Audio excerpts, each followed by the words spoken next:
지난 20여 년간 일반 빌라에서 지내던 장애인들이 정부의 도움으로 LH 임대주택으로 둥지를 옮겼습니다. 그럼 원래 살아있던 곳에 있던 전세금은 되돌려받아야겠죠.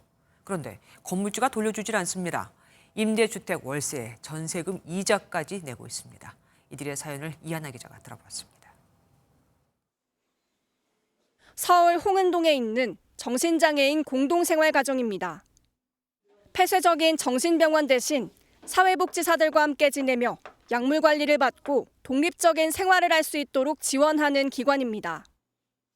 고등학교 때 처음 발병했는데 가족 간에도 서로 좀 스트레스가 쌓였나 봐요. 여기는 전문적으로 관리해 주시는 곳이니까 동병상련이라고 같은 병을 안고 살아가는 분들이기 때문에 기관 측은 한국토지공사 LH 지원으로 지금의 임대주택에 이사하기 전까지 20여 년 동안 일반 빌라 건물을 빌려 지내왔습니다.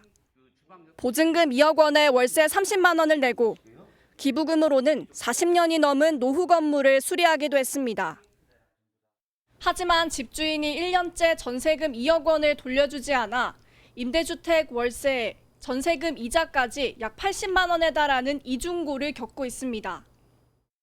잠이 안 오더라고요. 이자는 이제 마이너스 대출을 받았던 것들 30에서 40 정도 한 부담하고 있을 겁니다. 저도 오직으면 이렇게 언론에 호소하고 들어주지 않으니까.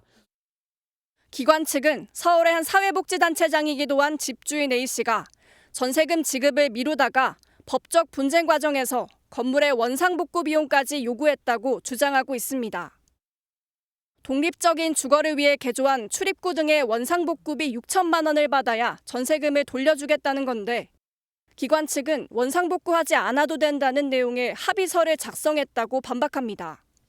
하지만 A씨 측은 계약서 자체가 허위라며 강하게 부인하며 맞서고 있습니다. 그 서류가 가짜라니까 그 말도 안 되는 얘기예요. 동의서를 했다고 그러더라도 원상복구를 해야 되는 거예요.